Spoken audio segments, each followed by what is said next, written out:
C'est fait. La LEPI est prête.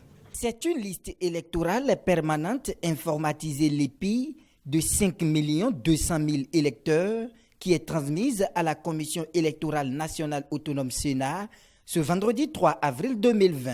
Après un travail rigoureux de longue durée, le président du Conseil d'orientation et de supervision de cette liste, COS LEPI, s'est réjoui d'avoir accompli cette mission républicaine.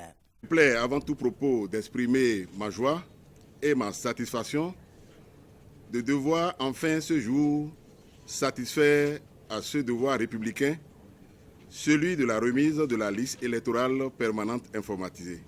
Je me fais le devoir, déférant aux exigences de la loi 2019-43 du 13 novembre 2019, de vous remettre la LEPI.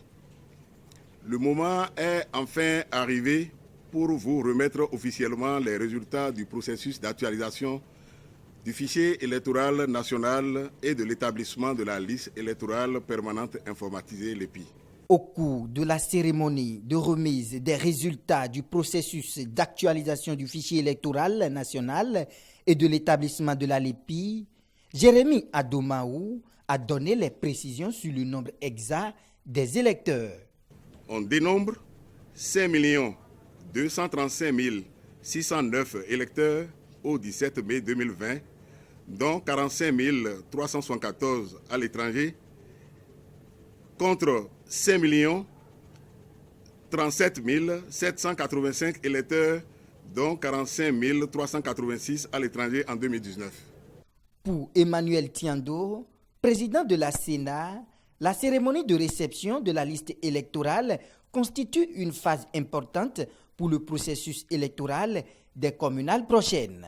La liste électorale est pour nous essentielle parce que c'est à partir de cette liste que toutes nos activités se font. Si nous ne connaissons pas le nombre des électeurs, nous ne pouvons pas prévoir le nombre du matériel électoral à commander. Si nous ne connaissons pas le nombre des électeurs, ni des centres, ni des postes de vote, nous ne saurons pas répartir ce matériel électoral sur toute l'étendue du territoire national.